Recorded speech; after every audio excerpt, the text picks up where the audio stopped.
সকাল থেকে মা প্রচন্ড ব্যস্ত। বাবার তো নিঃশ্বাস ফেলার সময় নেই। বাড়িতে আজ সাজু সাজু রব।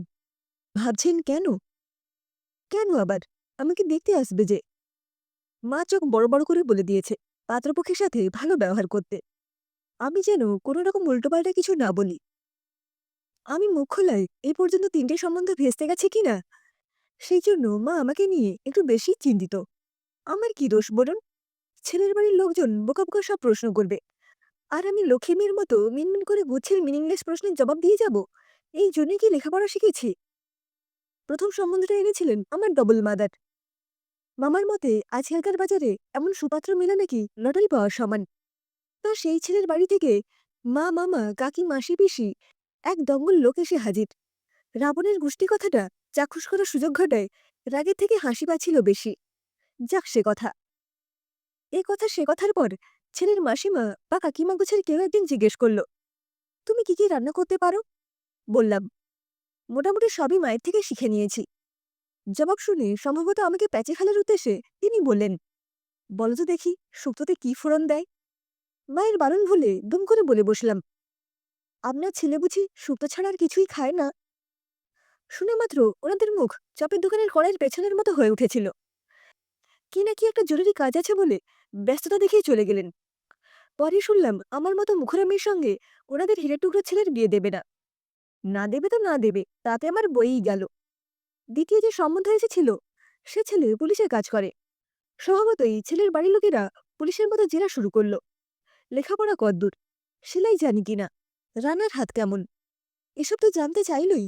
তারপর বয়ফ্রেন্ড, প্রেম ইত্যাদি সম্পর্ক ইনিয়ে বিনিয়ে নানান প্রশ্ন করছিল।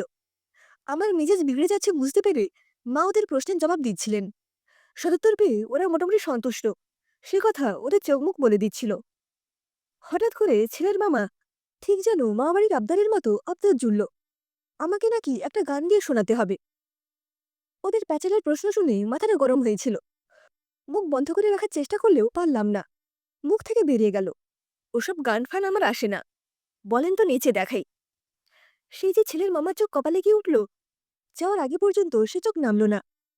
দিন কয়েক পর লোকমুখে খবর পেলাম আমার মতো বাচাল মেয়ের সাথে কিছুতেই তাদের সোনাচাঁদ ছেলের বিয়ে দেবেন না। এই নিয়ে কদিন মা খুব অশান্তি করল। তারপর আবার সেজেগুজে নিজেকে বিক্রয়যোগ্য করে ক্রেতাদের সামনে। সমাজে আমার মতো শ্যামবর্ণ মেয়েদের দাম রতি মানের চেয়েও কম। তাই এবার মায়ের কড়া নির্দেশে ছেলের বাড়ির লোকের হুল ফোটানো, ছাল ছাড়ানো যে কথাই বলুক না কেন, আমার মুখ বন্ধ রাখতে হবে। লক্ষ্মী মেয়ের মতো মার কথা অক্ষরে অক্ষরে পালন করার ফলশ্রুতিতে কদিন পরে জানতে পারলাম ও বাড়ি থেকে পাকা কথা বলতে আসবে। বাড়িতে বেশ খুশি মিশ্রিত উদ্বেগের পরিবেশের মধ্যেই তেনারা সদলবলে আমাদের বাসভবনে প্রবেশ করলেন। বৈষয়িক কথাবার্তায় আমার প্রবেশাধিকার না থাকলেও কি কথা হচ্ছে জানার জন্য মনটা কেমন যেন উসখুস করতে লাগলো। কাজেই আড়ি পাতলাম। শুনি ছেলের বাবা বলছে, আমাদের কোনো দাবি দেওয়া নেই, তবে আপনাদের মেয়েকে আপনারা যা যা দেওয়ার দিতে পারেন, সেক্ষেত্রে আমরা আপত্তি করব না। বাবা বললেন, আপনি নিশ্চিন্ত থাকুন, মেয়েকে আমরা সাধ্যমতো সাজিয়ে গুছিয়ে দেব। শুনে ছেলের বাবা বলল, বেশ, তবে দেখবেন খাটটা যেন পিওর সেগুন কাঠের হয়। বুঝতেই পারছেন, আমাদের বনেদি বংশ, ওই এখন যেসব ফ্যাশনের জিনিস চলছে ওইসব দেখানদারি জিনিস কিন্তু আমাদের বাড়িতে চলে না। ছোট লোক আর কাকে বলে? মুখে বলল কিছুই লাগবে না, অথচ পাশ থেকে ছেলে জেঠা ফুট কাটল, দেখবেন আলমারি যেন গোদরেজের হয়। গদগদ ভাব দেখে বাবা জবাব দিলেন, আমরা গোদরেজ দেব বলেই ঠিক করেছি।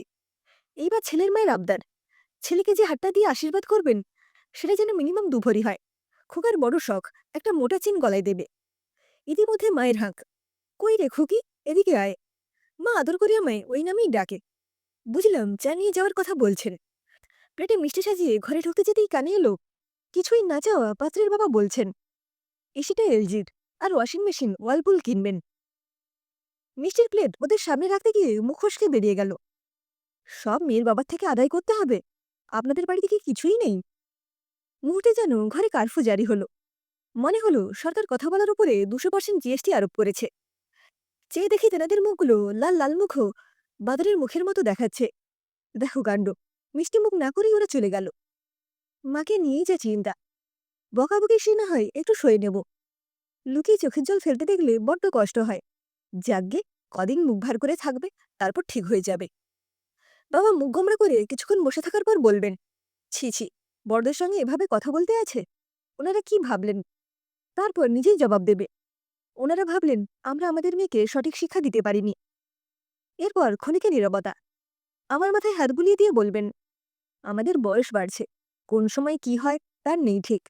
তোকে পাত্রস্থ করে যেতে না পারলে যে মরেও শান্তি পাবো না, ইত্যাদি ইত্যাদি অ্যান্ড ইত্যাদি। তারপর বলবে, যা তো রে মা, এক কাপ চা বানিয়ে নিয়ে আয়, মাথাটা খুব ধরেছে। একটা কথা বলি, তখন বলেছিলাম না মুখ ফসকে, সেটা কিন্তু ঠিক বলিনি। ওইসব আমি ইচ্ছে করেই বলি। কেন? কেন আবার? আমার বুঝি মা বাবাকে ছেড়ে যেতে কষ্ট হয় না? দুটো টিউশন করি, চাকরির পরীক্ষা দিচ্ছি, একটা না একটা কাজ ঠিক জুটে যাবে। আর বাবা আমি না থাকলে বয়সকালে বাবাকে কে দেখবে? সময় মেয়ের বিয়ে না দিলে পাঁচজনে পাঁচ কথা বলবে, তোমার সব বান্ধবীদের বিয়ে হয়ে গেছে। জাতীয় কথাতে উদ্বুদ্ধ হয়ে ড্যাং ড্যাং করে বিয়ের পিড়িতে বসতে আমি রাজি নই। নিন্দুকের আর কাজ কি?